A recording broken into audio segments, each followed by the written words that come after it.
اللہ کے نبی علیہ السلام نے ایک آدمی کو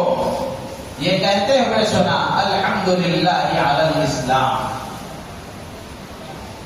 کہ اللہ اسلام کی نعمت پر ساری تعریفیں تیرے لیے ہیں، اسلام کی جو نعمت تو نے مجھے عطا فرمائی ہے اس پر میں تیرا شکر ادا کرتا ہوں، تیری تعریف بیان کرتا ہوں۔ یہ جملہ اللہ کے نبی علیہ السلام نے کسی آدمی کو کہتے ہوئے سنا،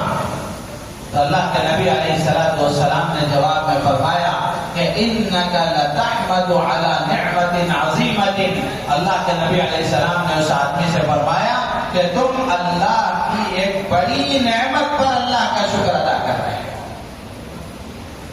تو اس سے معلوم ہوا کہ ایمان اور اسلام کی جو نعمت اللہ نے ہمیں دی ہے اس نعمت کا استحضار کر کے اللہ کا شکر ادا کیا جائے۔ امام ابو حنیفہ رحمۃ اللہ علیہ نے لکھا ہے کہ اگر ایمان پر خاتمہ چاہتے ہو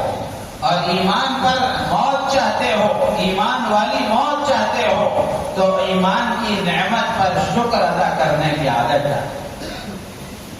ایمان والی نعمت پر روزانہ شکر کی عادت ڈالو کہ اگر ایمان کی نعمت پر بندہ روزانہ شکر ادا کرتا رہے گا، اللہ کی اس نعمت پر شکر ادا کرتا رہے گا، اللہ کی ذات سے امید ہے کہ ایمان پر اس کا خاتمہ ہوگا، ایمان والی موت اس کو نصیب ہوگی، حسن خاتمہ کی دولت سے وہ مالا مال ہوگا۔ کتنی بڑی بات ہے۔